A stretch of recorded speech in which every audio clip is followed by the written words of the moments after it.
আগেই অনুব্রত মণ্ডলকে সতর্ক করেছে দল, আর কাউকে সতর্ক কি? বিশেষ করে কাজল শেখের নাম যেখানে উঠে আসছে, আমরা সরাসরি কথা বলে নেব।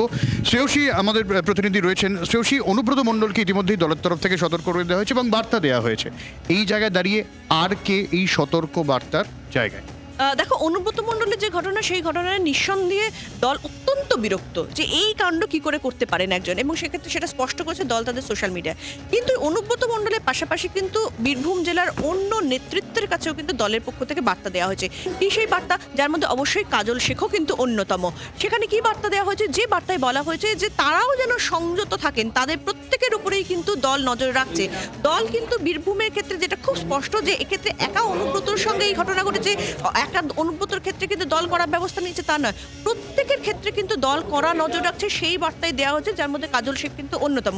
যদিও কাজল শেখ তিনি আমাদের সঙ্গে সরাসরি কোনো প্রতিক্রিয়া দেননি এই বিষয়ে, তবে তিনি ঘনিষ্ঠ মহলে যেটা জানিয়েছেন যে তিনি এরকম কোনো ফোন পাননি, কিন্তু যেটা দলীয় সূত্রে খবর, এক্ষেত্রে কিন্তু প্রত্যেককেই কিন্তু এই সংক্রান্ত নির্দেশ দেওয়া আছে যাতে প্রত্যেকে সংযত থাকে।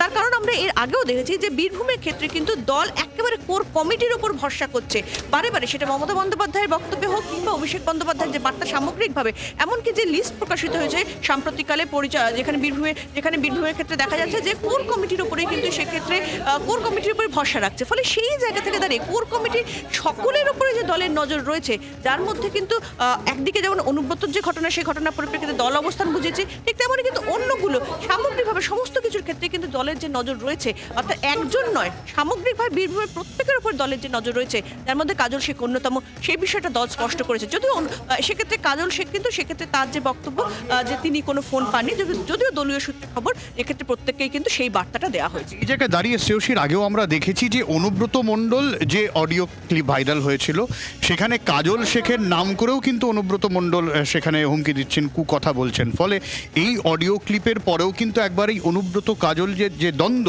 বীরভূমে, সেটাও কিন্তু একবার সামনে এসেছিল। অনুব্রত মণ্ডল চিঠিতে বলেছিলেন অডিও ক্লিপকে ভাইরাল করেছে তার তদন্ত হোক, অন্যদিক থেকে সুকান্ত মজুমদার বলছেন যে পুলিশ সুপারই ভাইরাল করেছে। এই আবহে কাজল শেখের জন্য আলাদা করে সতর্ক বার্তা কতটা তাৎপর্যপূর্ণ? দেখো, একবার যে বার্তা দলের পক্ষ থেকে দেওয়া হয়েছে, আমি বলছি সেই বার্তায় আমাদের কাছে যে খবর রয়েছে, সেই বার্তা হচ্ছে যে এক্ষেত্রে কিন্তু কাজল শেখ সহ অন্যান্য প্রত্যেক নেতৃত্বের কাছেই কিন্তু এই বার্তা গেছে, যে বার্তায় বলা হচ্ছে যে প্রত্যেকে যেন তারা সংযত থাকে। অর্থাৎ অনুব্রত মণ্ডলের সঙ্গে হয়েছে বলে অনুব্রত মণ্ডল নিয়ে করা দল, তা বলে অন্যদের দিকে দলের কোনো নজর নেই তা কিন্তু নয়। বীরভূমের ক্ষেত্রে কিন্তু কোর কমিটি প্রত্যেকের দিকে দলের নজর রয়েছে, এবং সেক্ষেত্রে অবশ্যই সেই কোর কমিটির অন্যতম মেম্বার কাজল শেখ, তার কাছেও কিন্তু সেই বার্তা গিয়েছে, এমনটাই কিন্তু খবর। মানে বীরভূম যে পরিচালনার ক্ষেত্রে পুরোপুরি কিন্তু কোর কমিটির উপরেই কিন্তু দল নজর রাখছে, ভরসা রাখছে, সেই বিষয়টা স্পষ্ট, এবং সেই জন্যই কিন্তু প্রত্যেককে সংযত থাকার বার্তা দেওয়া হচ্ছে, যেটা দলীয় সূত্রে খবর। যদিও কাজল শেখের বক্তব্য, তিনি ঘনিষ্ঠ মহলে যেটা জানিয়েছেন যে তিনি কোনো ফোন পাননি।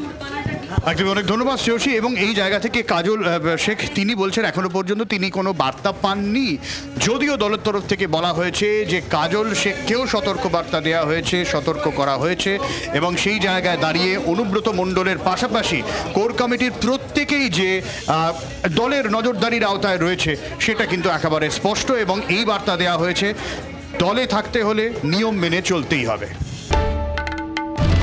বাংলার আওয়াজ, বাঙালির আবেগ, জি 24 ঘন্টা।